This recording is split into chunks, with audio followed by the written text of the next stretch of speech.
request the participants to either put your questions in the chat box or you could unmute yourself and then ask questions. Please feel free to clear all your doubts. Professor is here to address all your questions.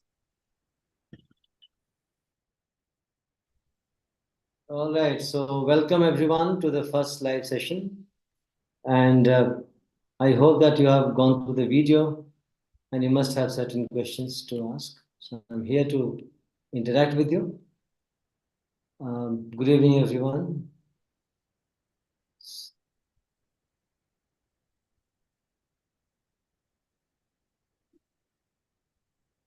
So who will start?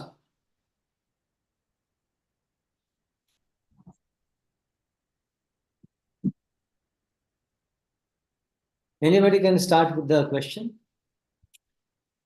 No. Yes, go ahead. Yeah, hi. So this is Anthony Gomes. And, this is one of the questions that I've actually asked in the forum as well. And Okay. this actually stemmed from the question that came into the the evaluation, the quiz basically about code mixing and code switching. So in Okay. fact, in the content that we have seen, we have dealt with it in the same with the same terminology. Whereas my readings have actually led me to texts which deal with the two concepts differently. Wherein code mixing is definitely looked at as a context phenomenon, just like code switching. But code switching has certain characteristics, wherein the grammars fit well, or wherein the alteration, I mean, if you look at Shana Poplek's paper of, the three types, the typography, whereas mixing, is seen as sometimes arbitrary, sometimes very, where the pattern is not there.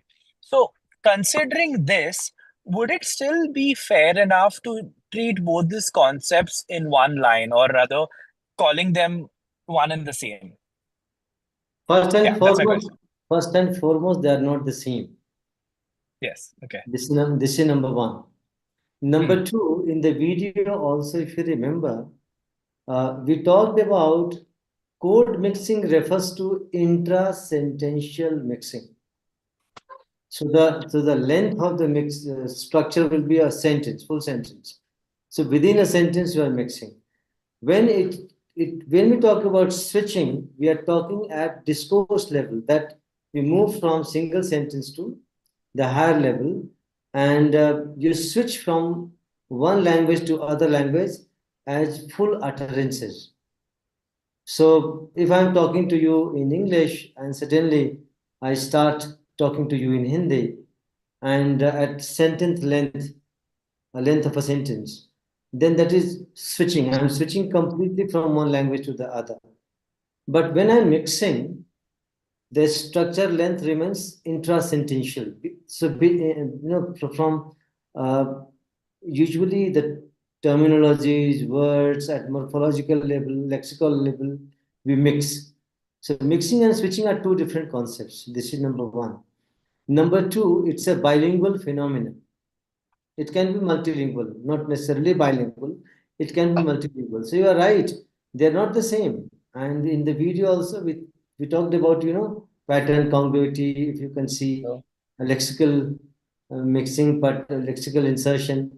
So these are all intrasentential. When we talk about switching, it moves to discourse level. So Okay, thank you so much. There are two different motions. Suppose I say a Hindi sentence like, hello. Do you get some Hindi? Do you have some understanding of Hindi? Some words? Dr. Abdullah. Yeah, please. Hello? So I think it's some external intervention. So if you could just complete what you were saying, I think it was some disturbance. No, somebody called my name, so I think. Yeah. So who is it? Okay, no issue. So Anthony, that's the idea. That if I say, आज morning में highway पे accident हो गया. Now, if you look at the structure of the sentence, this is code mixing. I'm using 4 keywords in the same one sentence of English, but the structure remains of Hindi. So it's a Hindi sentence with Correct. 4 keywords of Hindi in English, English words in Hindi sentence. This is mixing. But if you replace the whole utterance as a full sentence of one language from other language, then this is switching. So switching is at higher level, at discourse level. So would you consider clause level switches as switching, code switching, whereas just number 3 Lucknow, sign number 3. hello? Yes. So I'm sorry, there was like a disturbance. So what I was saying is the clause level switching would be code switching, clause level alternation, whereas simple insertion of words from another language, especially lexical words, I mean Yes.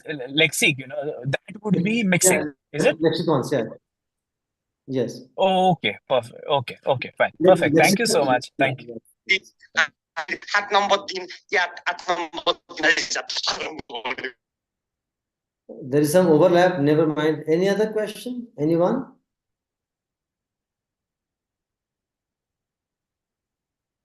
So I can see many people here. Arshi is there, Rinki is there, Ipshita is there. Zero problem. Echo problem it can I.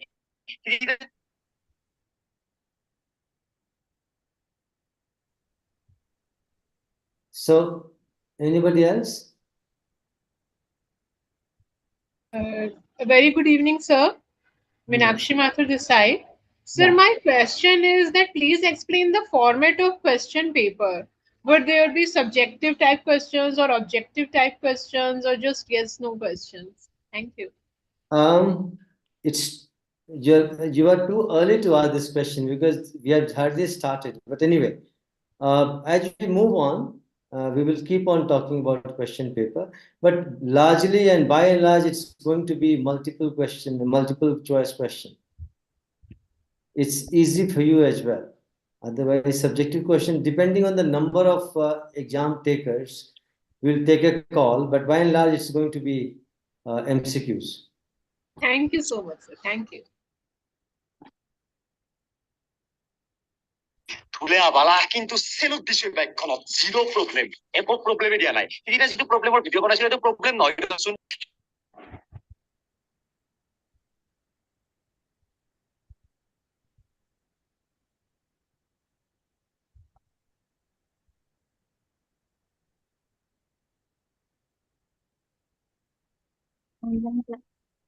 Yeah, so go ahead.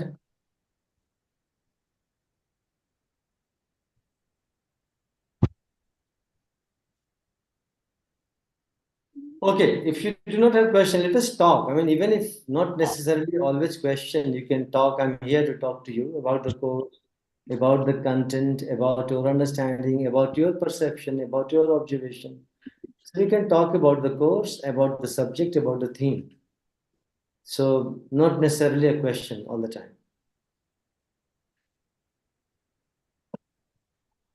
So who will initiate the discussion? So Anthony, what do you do?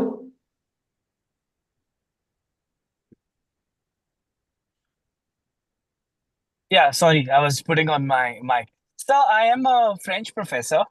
Oh, wonderful. I teach at Goa University, Oh, and wonderful. yeah, I take language papers. I take Francophone literature, but I also take what is it, phonetics and a little bit of linguistics. In fact, my whole motivation to kind of register for this course was also because my doctoral research is in contact linguistics. Oh, So wonderful. I thought Yeah, so I'm what actually was working on code switching. so what was the topic of your I'm working on the topic is basically code switching in a foreign language classroom. Okay. And that's precisely the reason why, my mind or rather my attention went to those Yeah. code switching and mixing. But the whole motivation, in fact, was also to have an overview. Because what had happened is during my masters and all, we did have linguistics, but the the expanded version wasn't there. And what I felt was it's sometimes better to have a little chronological and what do you call it? A little bit of history also and understanding, and that gives you a better perspective. So in that sense, I'm actually enjoying your course so much so that I end up finishing the week's content on Friday itself or Oh, Saturday. wonderful, wonderful. But I'm actually enjoying it, enjoying it. The only problem that I find, sir, is that, and if I could just be very upfront and Yeah. honest with you, is that I think sometimes I mean, let's face it, the videos were recorded somewhere in 21 or something of that sort. And I feel there is a lot of back and forth that also happens in the videos, and that is, a revision or whatever. So sometimes what happens is I feel things get repetitive. When I'm taking my notes, I suddenly feel, oh, it's like a deja vu moment and I've already seen it. So I feel chunking of videos in a shorter span would have really helped. But No, that we is will only now probably when you can definitely. redo it. See, all these videos were recorded in parts and they were clubbed together. So Yeah, we will yeah. work it out because I'm also planning to add some more videos about some Oh, more great. variety of topics because sociolinguistics as a discipline is very, very diverse discipline. And Yes, correct. it gets into a lot of issues like cultural issues, ethnic issues, other demographic issues. Yes. So we will Mhm. we will add some more videos and make it more enriching experience. And I will Yeah. definitely So look into the repetitive things, possibly because of yes, multiple editions. Sometimes it happens. of course, because I also see, sir, and I'm just taking my liberty to, Yeah, speak go out to ahead. you, is Yeah, that go ahead. even with the PowerPoints, the PowerPoints, are rich, but at the same time, somewhere I felt like, a little cutting and organizing it would really do wonders because what you're saying has so much value.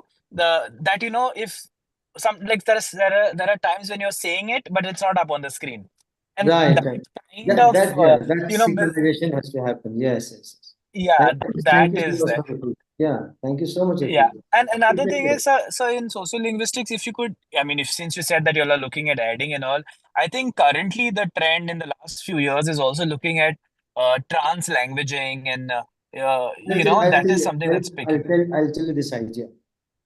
Yeah. There is a movement in linguistics. See, Mm. linguistics has been probably dominated by European framework in the first part of the last century, and then Yeah. taken over by American linguists of Hmm. 1940s onwards. So you have two Hmm. dominant schools, American school and European schools. And Hmm. later on, other people also jumped in. Now they're talking about global south. Now they're talking about alternative linguistics. What they're doing is to uh, replace certain concepts and notions at cosmetic level. Nomenclature changing. Translanguaging, and for Okay. example, is a new term which is trying to replace code mixing and switching. Okay. So languaging and translanguaging, new terms introduced. Hmm. Because if you recall Chomsky was very good at coining terms. And if you look at Yeah. Chomsky's chats, you know, Rinky, so Chomsky wanted to sound fanciful and introduced many terms. So translanguaging, the moment you say translanguaging, you're talking about switching, right? You're talking about Yeah. mixing. So this is just a Mm. nomenclature. Fashionable terms are being introduced, but the concept remains the same. For Mm. example, contact languages you have worked. Now, Yeah. Yeah. with contact language. Now, today I decide not to use a word called pidgin, creole, convergence, Mm. contact. I can come up with fanciful terms for this. Notion and the basic Mm. idea remains the same. Translanguaging, of course, is going beyond one variety to the other, one language to the other. Right. So Mm. that is Yeah. trained, yeah. But I deliberately try to keep myself to conventional terms so that you Okay. understand those basic terms and then you can switch to any term you like, uh, trend I and think it's very fashion. interesting. Yeah. So the So people, since you mentioned that, and since I'm yeah, sorry to yeah, cut go you, ahead. but so since you mentioned this, and since you have like a rationale behind using what you're using. In when I read about translanguaging, one of the things that comes out as a distinct factor, or rather one point that the researchers generally say, which is different from it, is the multimodality, which is not really spoken of in code switching or mixing, in alternation of codes, which is simply at language per se. Whereas translanguaging here and now, researchers have gone beyond and speaking about languaging spaces. What do you have to say about that? Let me tell you, this is just an expansion of the same idea. This is actually expanding. See, when the question was, Can the what do you call it? So, The host please mute? Yeah, thank you. so what happens, when you look at the idea of the origin of or etymology of these terms, code mixing, code switching, or the idea of using code as a word for language, we didn't call it language mixing, language switching. We're talking about code mixing, code switching. And Yeah. Look at the terms we have. We have term called dialect, then we say variety, then we say language, Yeah. right? Language, variety, and dialect. Then we say code. They all refer to the same thing. Language as a term is so loaded that sociolinguists prefer to use the term code, right? Okay. Then Yes. the structural linguist or the person in syntax will refer to the term called language. So they prefer to use language. Sociolinguists will prefer to use dialect, sociolect, and code, varieties. And so these are loaded terms. Look at the distinction. I mean, if you ask any layperson, what is the difference between language and dialect? Then you'll find this common idea that language is written, dialects are oral, language are scriptural. Then we say language has standard grammar, dialects don't have grammar. These are all basic common man's understanding. It's commoners understanding of language and dialect. Then they say language is superior, dialect is inferior. Such kind of perceptions they have. As a linguist, we do understand that there's nothing called the language. Like, what do you mean by English? Who speaks English? Nobody speaks English. We speak a variety, right? We speak a dialect of English, every one of us. Now, a social linguist will talk about idiolects. So even if two of us are speaking English, we have our own individual signature, right? Correct. So idiolects. So if you get into these discussions, they expand, and then so these different scholars try to sound different, and that's why they come up with different terminologies. But as a linguist, you have so you have the same basic understanding, but you can call it by many multiple names. Translanguaging is also incorporating not only a linguistic structure, but also the pragmatic component of it, the context of use, the sociological, cultural aspects are also being introduced. So that's how it is expanding. We are talking in different domains. So it's better, and that's why they came up with this term called translanguaging instead of calling it code switching, because code switching has a very, very fixed understanding in terms of a structural understanding of the utterances that we are talking about. But translanguaging incorporates other aspects of language and language use as well. So it not only talks about structure, but also talks about function, and also talks about the context in which it is used. I see. So that's why they come up with, like, I think it's a very No. So continue, sir. It's very interesting. For example, vernacular. Nobody uses vernacular these days. Yes. Vernacular has gone out of fashion. Because as a linguist, we believe that every dialect is language. So there is no hierarchical distinction between language and dialect. Then people talk, in social linguistics, we talk about standard language and vernacular. Now the question is, what do you mean by standard language? A standard language is a consciously chosen dialect, codified, standardized, and prescribed. So this is not the natural form of language. We have codified it, we have selected, we have codified, we have elaborated, and we have prescribed. So standard variety is a prescribed variety. And then opposed to that, you have wanted to have a term, so we call it vernacular. But vernacular is a living language, right? People use it in real life. Right. So I think very these interesting. notions, ideas and notions in social linguistics. So you have to understand each and every word in their own context and origin. Because code switching now, nobody uses code switching these days. Because the fashion, it has gone out of fashion. For example, nobody is using vernacular these days. And elsewhere, I was talking, if you look at the advent of internet, virtual media, and language use, all these social linguistic concepts are being revisited because the whole context of use has changed. Right?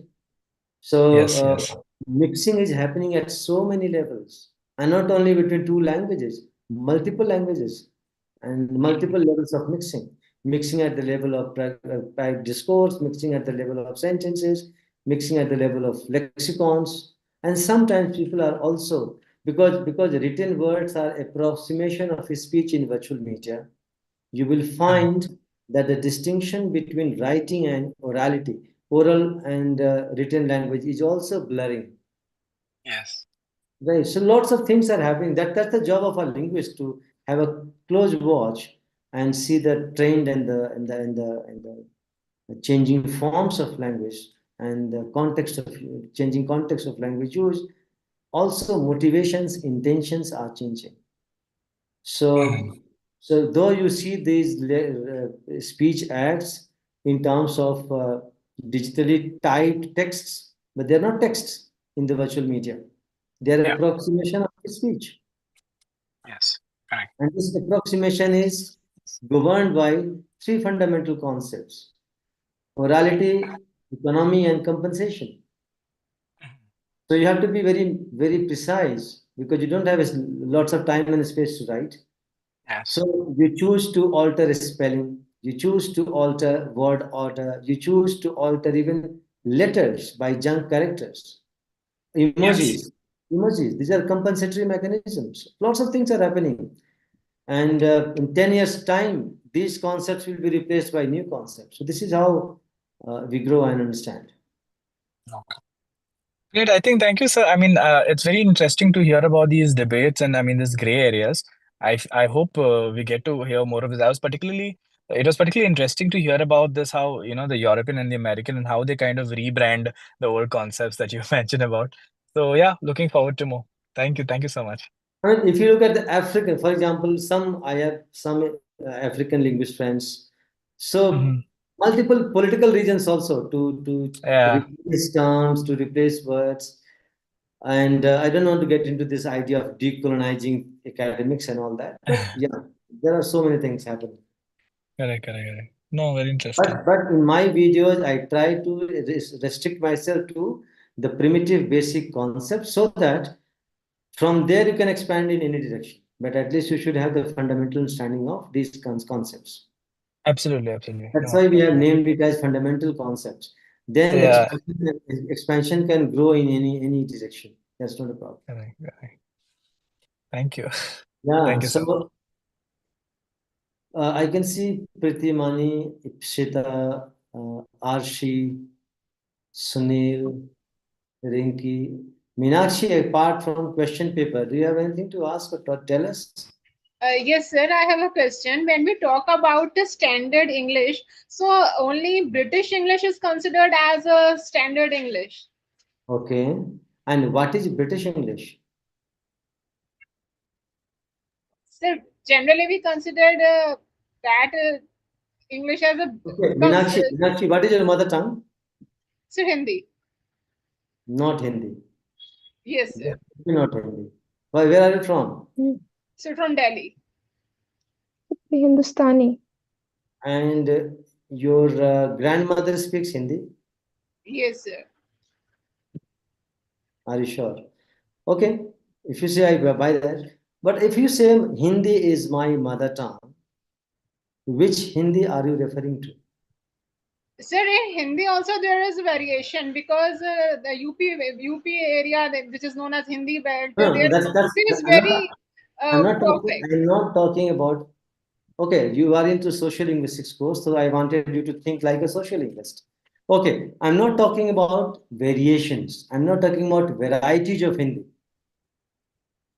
When you say standard Hindi, which Hindi you refer to? Which Hindi you mean? Sir, you mean to say this is dialect you are indicating? Some dialect?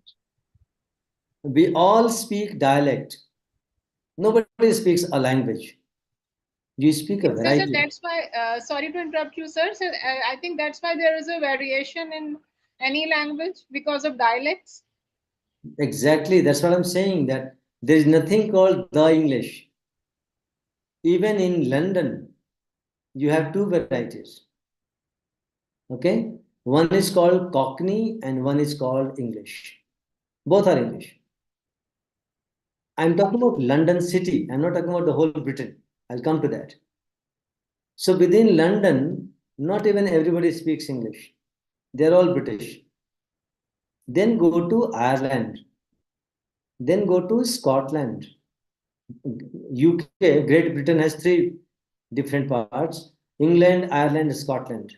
Three Yes, together sir. are called UK, United Kingdom, British. Now, Scottish English is entirely different. Irish English is entirely different. And English, that means English is spoken in England, is different. Within England, if you go to different counties, English is different. In London, so when we say people outside Britain, they refer to British English as a single category, as if all Britishers speak the same English. Right? So we say Hindi belt, okay, in North India. Yes, sir. Everybody speaks Hindi. Which Hindi are we talking? मैंने phone करा. Is it a grammatical sentence?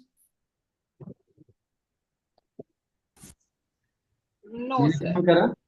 No, sir. No, sir. But in Delhi, everybody uses that. Yes, sir. Then we say मैंने नहीं जाना है, मैंने नहीं खाना है, मैंने नहीं जाना है. Is it a good Hindi sentence? No, sir. No, sir. But in Meenakshi tells the same, uses same sentences. Right? Yes, sir. Right. Okay, and you say that you are a Hindi speaker.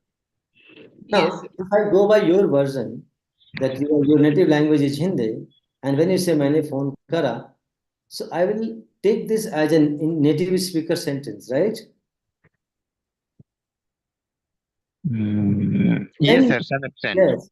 And then and you happen to meet somebody from Allahabad, now Prayagraj, and the person will say, "Oh, you don't know how to speak Hindi." Right? Now, as a third person, I'm confused. Both of you are claiming to be native speaker of Hindi, but the sentences are so different. So, the question of language is very, very loaded. When we say native speaker, the whole idea of native speaker is problematic. And then the whole idea of a standard language is problematic. So then we go by general understanding that language used in media, language used in print, that variety is a standard variety. All right. Then look at Doordarshan, the Hindi of Doordarshan, or and the Hindi of Aaj Tak. Do you think both are the same? No, sir. Both are national No, channel. sir. Both are national channel. Anjana Yes. Om Vaishnavi speaks, Kavita Singh speaks, right? And then you see Doordarshan. All India Radio, sir. Yeah, All India Radio. And somebody said Hindustani. Who was that? Somebody said Hindustani word. Yes, sir. While Some extent. yeah. So, Meenakshi, now let's come to your question. British English. Again, we have to decide which variety of English you are calling British English, because in Britain alone, we do not have the same English. Then we say American English. Interestingly, okay, let's say Indian English. We use this term, right? Yes, sir. Yes. Okay, I'm sure when Anthony speaks English, when Meenakshi speaks English, when I am speaking English, or some other person from other part of the country speak English, do we speak the same English? No, sir. So which English is Indian English? English of Tamil Nadu, English of Punjab, English of Delhi, English of Goa, English of Sir, English. Sorry, sir. Sir, what we call it English in North India. Oh, English is just Hindi and English. People have Tinglish, Punglish, Punjabi and English. Oh, these are the terms, fancy terms. But yes, so you need to understand that the idea of the language, the idea of pure language, the idea of a standard language are all socio-political. Okay. Okay, sir. Yes, sir. And we use just one variety. And because the elite of the society use a particular variety, that becomes a variety to look up to. So we consider it to be a variety of educated people. We will try to emulate that, we try to mimic that. In long run, institutional support comes in and it becomes a standard, that becomes a referent language. But the Hindi, nobody speaks. The English, nobody speaks. Which is the real English or real Hindi or pure Hindi or pure English? Nothing called purity. Languages are inherently impure, in quotes. There's nothing called pure. And this idea of purity is our own socio-political imagination. So, Meenakshi, what was your question? Sir, it was about standard English, right, sir? Got it. Thank Yeah. you, sir. Because you know, in BBC, for example, look at BBC. Okay, we consider British media, BBC, to be the standard British English, right? Yes, sir. Okay, listen to American BBC, listen to Indian BBC, Yes, sir. right? So these are all socio-political labels, terms that we use. It's like खानदान की नाक, मीनाक्षी, खानदान की नाक होती है ना एक, Yes, जो sir. कट जाती है. Have you seen that Yes, nose? sir. Yeah. आपने देखा उस नाक को देखा है कभी, खानदान की नाक? No, sir.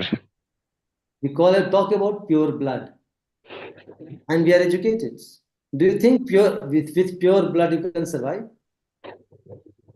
Yes, sir. Yes, sir. Or No, we our cannot. blood is mixture of RBC and WBC. No, sir. We don't. Yes, sir. Right. So this whole idea of purity is political and opinionated. Otherwise, as a linguist, for us, all varieties, all dialects, all languages are the same. There's nothing called hierarchy, linguistic hierarchy. We have social hierarchy, we have political hierarchy, but no linguistic hierarchy, because every language is equally competent to become the standard language. Every variety. It's the only case that that variety may be spoken by a majority, that variety may be spoken by elite class, that variety may be the language of or the instrument of governance, media, education, that becomes standard. Otherwise, all speak hybrid varieties. Don't speak strictly. Anyone who is Urdu speaker here?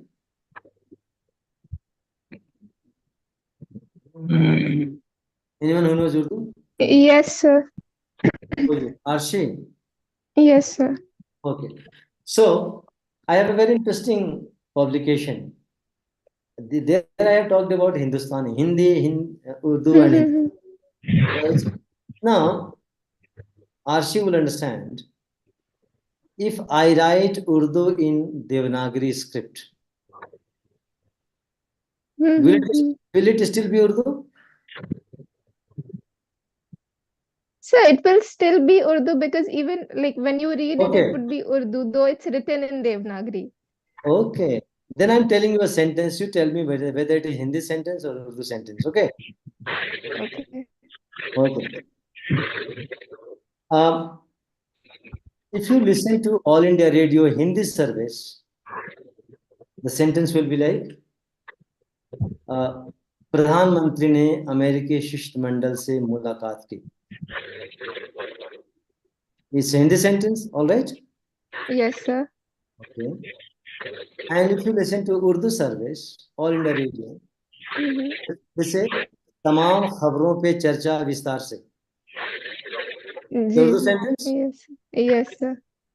Vistar is not Urdu word. Bistar is not Urdu, yeah. And even in the And- Hindi one, Mulaqat was not Urdu. Exactly. This is what I'm telling you. So what determines the first sentence to be Hindi and the second sentence to be Urdu? Okay. All of you might have seen this Bollywood courtroom scene where the judge pronounces the... And you can understand Hindi a little bit? Sir, I can completely understand Hindi. Oh, wonderful. You make my life easy. All right. So if you look at this typical Bollywood courtroom scenes where the judge is pronouncing, the judgment, what is it? तमाम गवाहों और सबूतों को मद्देनजर रखते हुए ये अदालत इस नतीजे पे पहुंचती है. Is it a Hindi sentence or Urdu sentence? It's Hindustani, I would say. Now, earlier you were saying Urdu. No, because it's mixed. It's a mixture of. That's exactly what I wanted to point out. If you look at, language has 5 levels of representation. If you look at my second video, you might have seen phonology, morphology, syntax, semantics, and pragmatics. Right? 5 levels. Now, if you look at, and the case of Hindi Urdu is more political than linguistic. All right. So, True, sir. So I'll tell you why Urdu seems like a different language, because it is written in a different script. It is Nastalic script. Why Hindi looks so different? Because it is written in Devanagari script. Apart from the scripts, you do not have difference at phonological level, the basic fundamental level, except for 6 diacritic sounds like Z, Ha, Gha. Some borrowed sounds, vocalic sounds from Persian-Arabic. Only 4 to 6. Come to morphology. Only genitive phrase. What is? Like the loin of Punjab. How do you say that in Urdu, Arshi? Sher-e Punjab, right? Sher-e Punjab. Yes, sir. And in Hindi, what do you say? Punjab ka sher, right? Yes, sir. Do you have any other phrase like this in Urdu apart from genitive phrase?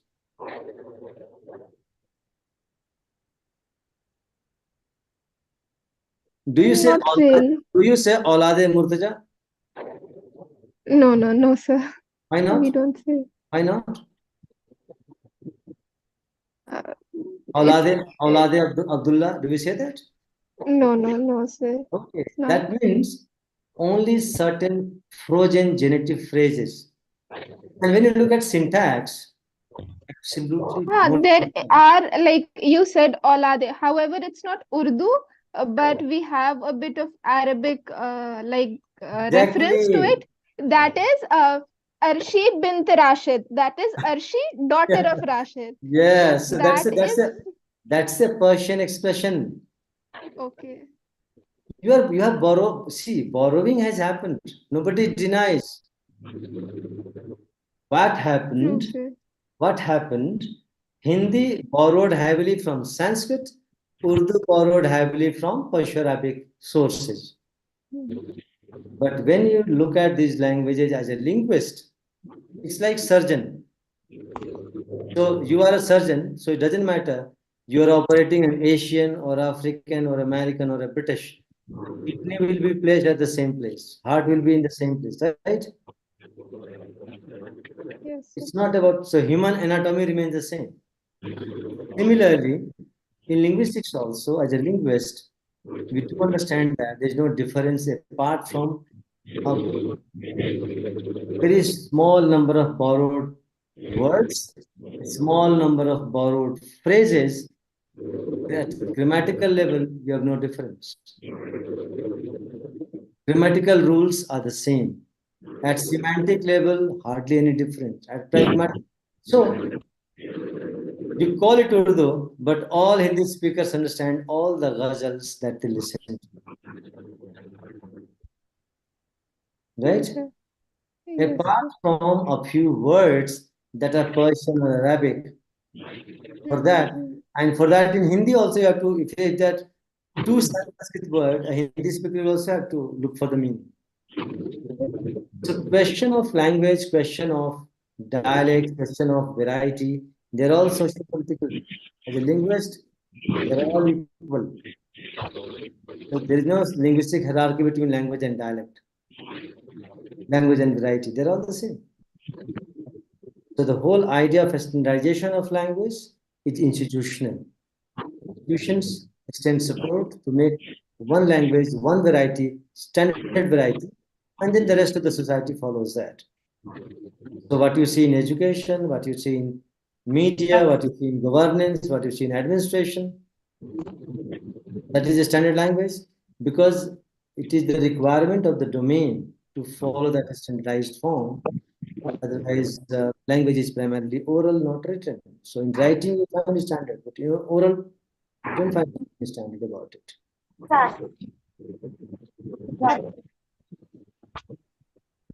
So any other person? Sir, Yeah. yeah, I do not have the question exactly, but what I understood now that every language borrows some words from another language. Of course. And in the same way, sir, in Hindi grammar, right? So we have learned that Desi and Desas and Videsas, something like that. Yes. There is no language in the world which has not borrowed from any other language. Okay, sir. Say number one. Okay. Number two, it depends on the exposure and contact. Anthony has worked on contact language. This idea of contact, because borrowing is two-way.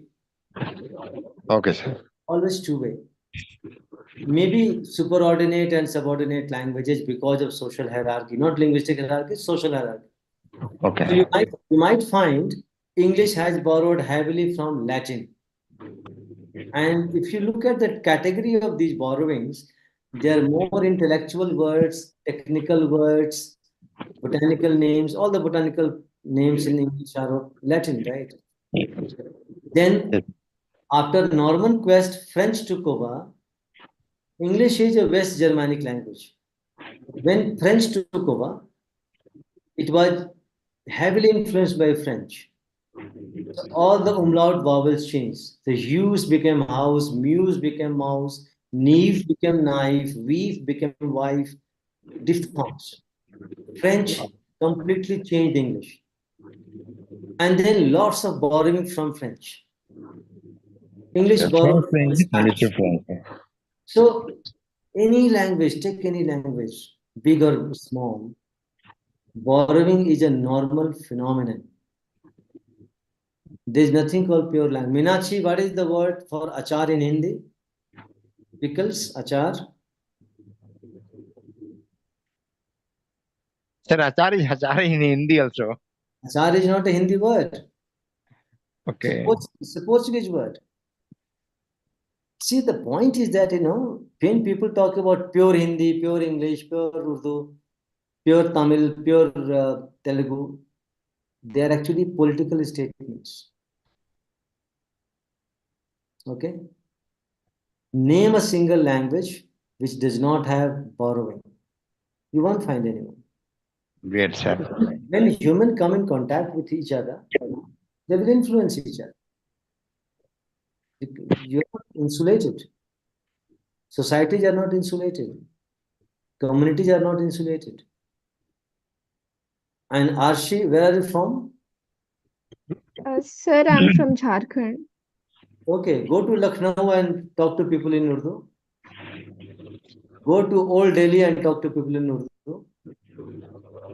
Right? Mhm.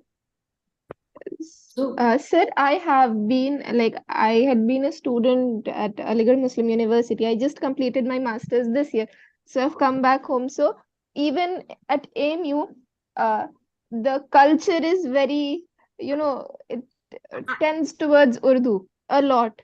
So I when know. I went from here, from Jharkhand, so we did not have any environment or surrounding of Urdu. Even at home, we wouldn't use Urdu words. Though I know Yes, how to speak and write and read Urdu, but then that's we what wouldn't use such words. But then that's what when I'm saying. Yeah. yeah, and when I went there, it was like we would say stairs, sidi. There it would be zina. Yes. Socks, we would say moza, and there Hmm. would be mojri. So Hmm. these, and then the Kashmiri is there, and then there some words there, like so it's mixed. The language that we use there at the university is very different. It's an Now, amalgam of say that's it. Kashmiri and Now, look at, Urdu and yes, look at you for that matter. Now, you stay in Jharkhand and claim that Urdu is your mother tongue, right? And sir, suddenly you go to Aligarh and you find that, no, I'm not a native speaker of Urdu, isn't yeah, it? Yeah. So, language, your identity is completely embedded in the language you speak, right? And it is true, sir. socio-culturally rooted. So you have to make conscious effort to sound like them. Yes, true, sir. And you have to induct new words to prove that you are a Urdu speaker. So these are Yeah, all yeah. socio-political things. That's what exactly I said. Right. But when you go to Lucknow, you'll find a different Urdu, not Aligarh Urdu, you'll find a different Urdu. Yes, sir. And then you go to Srinagar and talk to people. It's a very heavily Kashmirized Urdu. Yes, Right? sir. And then go to Hyderabad. It would be completely different. So which Urdu are you speaking? That's the Yeah, question, right? it Get the basically point. comes down to dialect, I feel. Variety. That's why we safer is variety. Variety. Yes, sir. The common understanding of dialect is inferiority. But if you say variety, at least you are neutral. Okay. Yes, Anthony, please make a point.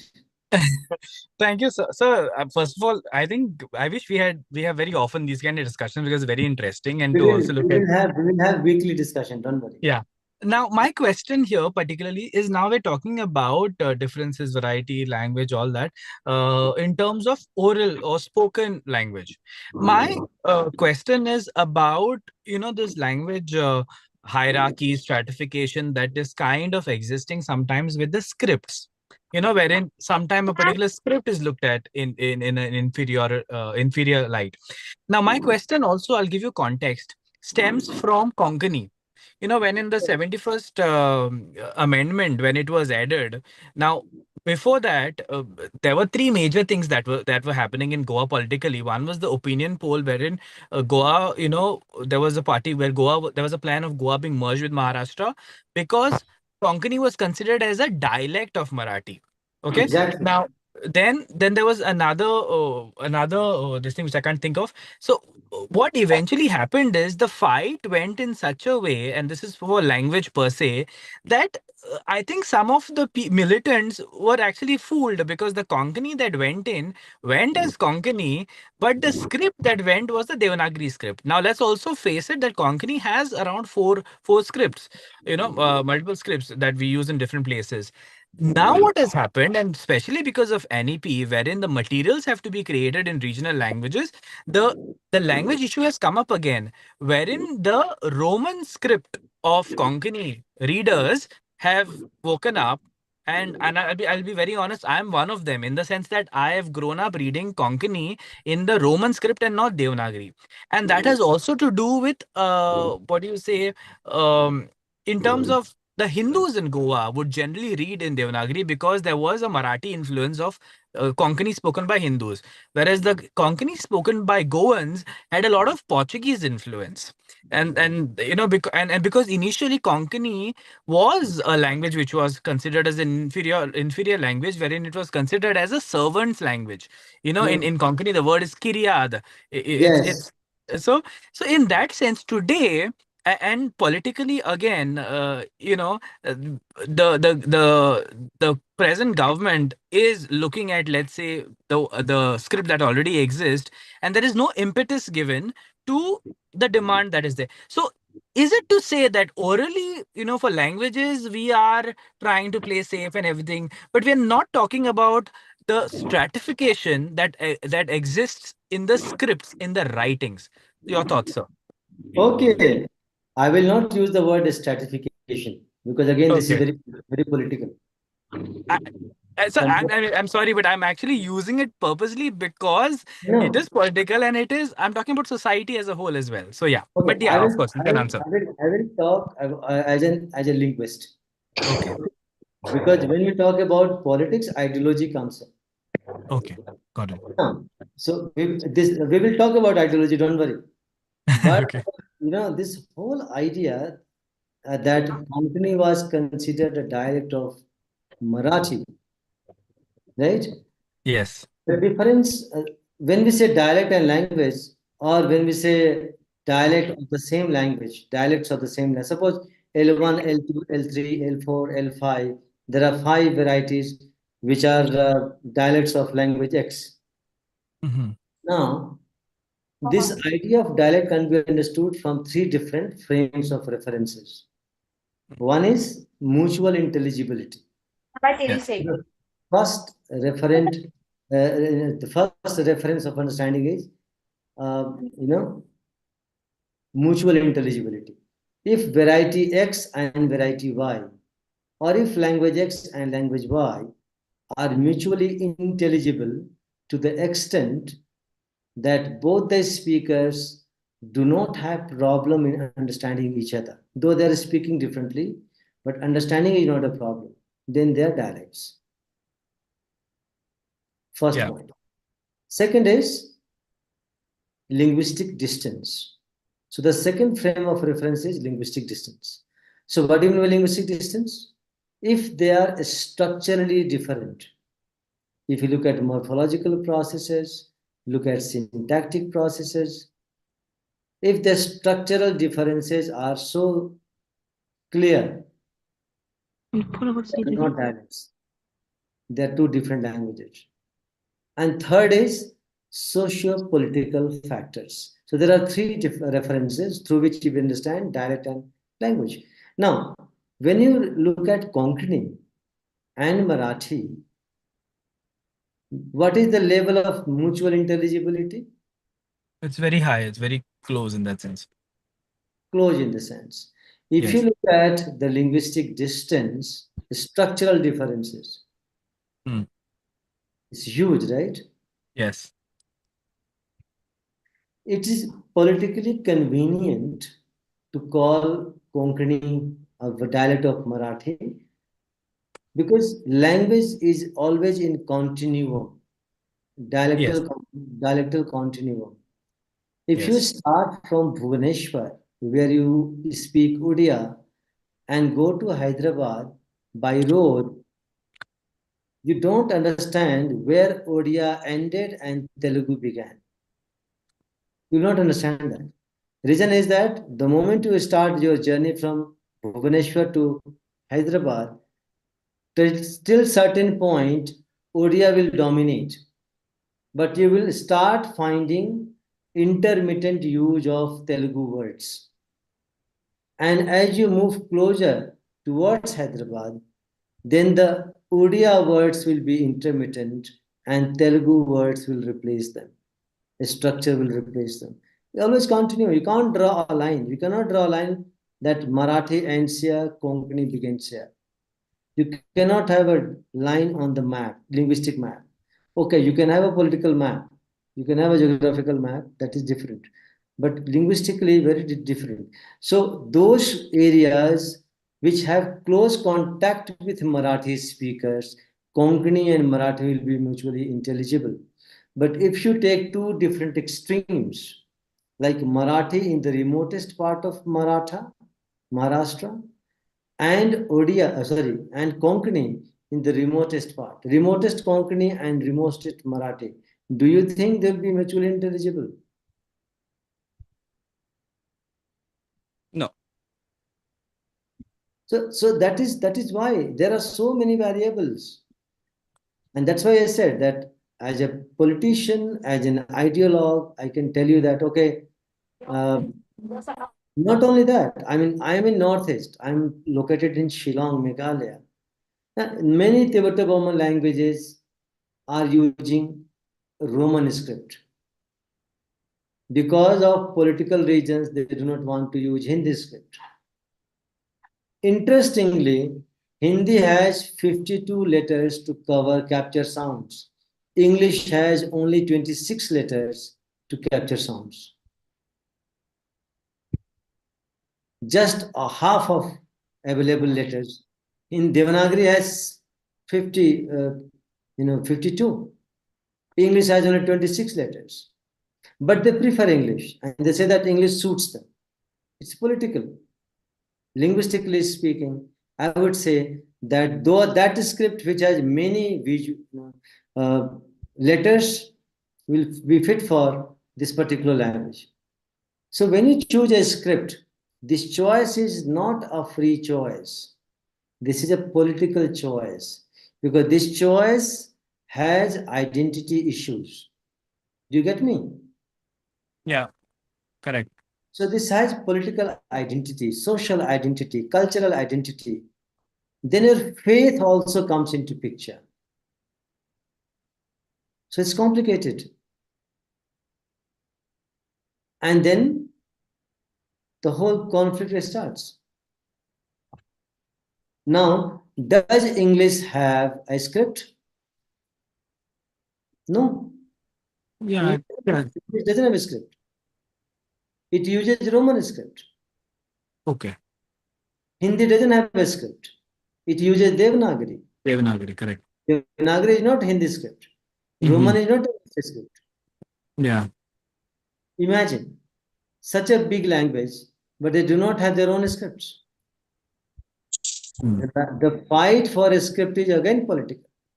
Kashmiri has a wonderful script called Sharda, but nobody uses now. Sharda script is obsolete, and Kashmiri is written in Nastaliq, which is used by you because of the faith, religious practices. So the battle for a script is political. Again, I tell you, because when you start talking about linguistics, and as a linguist, very uncomfortable for these ideologues, these politicians. They don't like it. But since scientifically, a language, for example, Kashmiri, which has its own script developed for the language, has been abandoned, and you are using Nastaliq. Tibetan did not have a script. It uses Brahmi, and not directly Brahmi. It was developed from Gupta script. And this script was developed by 16 scholars who were sent by the king of Tibet to Nalanda University to develop a script for Tibetan. Now, interestingly, Tibetan sounds are so different. But they are using Tibetan script. Not only that, Tibetan script, because of its political influence, was used for Zongkho, language of Bhutan. So this script business is pure ideological and political.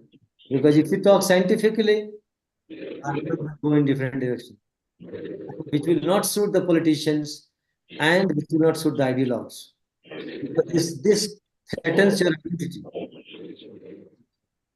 Okay. Why Konkani in Goa, Konkani speakers in Goa prefer English? English or Roman script, you mean? Yeah. Roman connection. Because of conversion. Yes. It's identity issue. It's not linguistic issue. Yeah, of course. Yeah. Correct. Right? Yes. So that's the reason. Because choosing Devanagari will question their identity. Yes. So better to choose Roman to look different to some. Look at Urdu and Hindi. Why did you have two different scripts? Yeah. And post, First World War, when Muslim League came into picture, then this division started, Hindi-Urdu division. Earlier, Hindi and Urdu were taught in the same batch in the same school. But then suddenly a religious angle came into picture, and suddenly Urdu was taken by Muslims, Hindi was taken by Hindus, and after partition, Pakistan declared Urdu as national language. So against Hindi, India, Hindi was declared, official language. Identity is very complicated, right? So you should write about it. If you do not have any risk there, okay. No, I think it's very interesting. So I think, yeah, you're right. More than linguistics, it's actually sociolinguistic, which is majorly identity oriented. Yeah. Thank you for that. All right. So I had only 2 questions and 1 minute, 3 questions to do in 1 hour. But I want you to ask more questions. This was just an preliminary introduction. And do join in next Friday at the same time. We will meet again. If you don't have any question, then we can wind up our discussion. Anyone, anything else?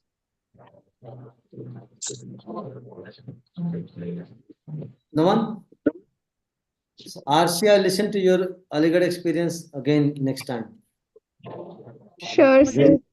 When we talk about language identity, when we talk about mixing, when we talk about dialect and varieties, okay? So Okay, have sir. a keep observation, keep observing and close observation about these issues.